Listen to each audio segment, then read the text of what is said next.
I was raised a practicing Muslim and remained one for almost half my life. I attended madrasas, that is Islamic schools, and memorized large parts of the Quran. As a child, I lived in Mecca for a time and frequently visited the Grand Mosque. As a teenager, I sympathized with the Muslim Brotherhood.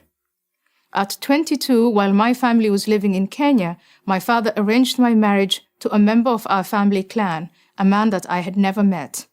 I ran away, made my way to Holland, studied there, and eventually was elected a member of the Dutch Parliament. Now I live in the United States. In short, I have seen Islam from the inside and the outside.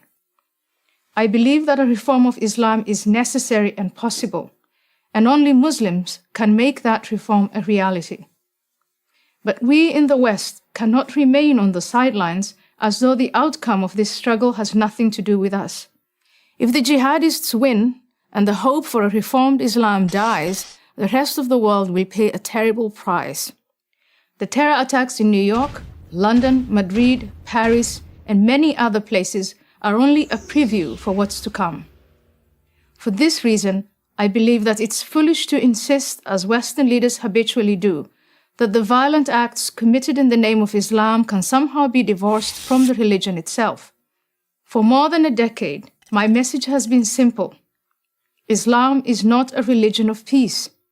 When I assert this, I do not mean that Islamic belief makes all Muslims violent. This is manifestly not the case.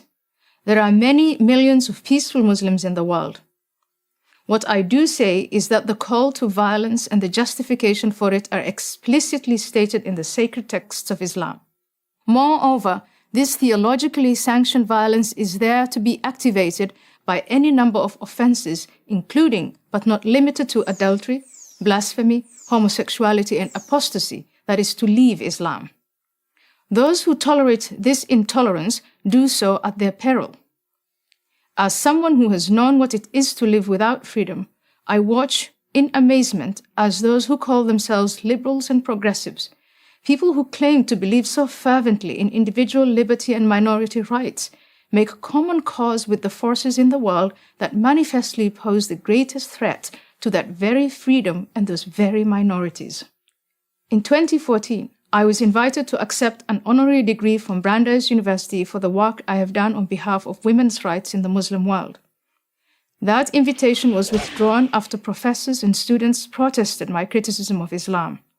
My subsequent disinvitation, as it came to be called, was no favor to Muslims, just the opposite.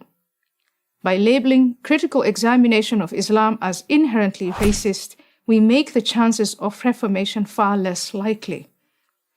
There are no limits on criticism of Christianity at American universities or anywhere else for that matter. Why should there be of Islam? Instead of contorting Western intellectual traditions so as not to offend our Muslim fellow citizens, we need to defend both those traditions and the Muslim dissidents who take great risks to promote them. We should support these brave men and women in every way possible. Imagine a platform for Muslim dissidents that communicated their message through YouTube, Twitter, Facebook, and Instagram. These are the Muslims we should be supporting for our sake as much as for the sake of Islam. In the Cold War, the West celebrated dissidents such as Alexander Solzhenitsyn, Andrei Sakharov, and Václav Havel, who had the courage to challenge the Soviet system from within. Today, there are many dissidents who challenge Islam, but the West either ignores them or dismisses them as not representative. This is a grave mistake.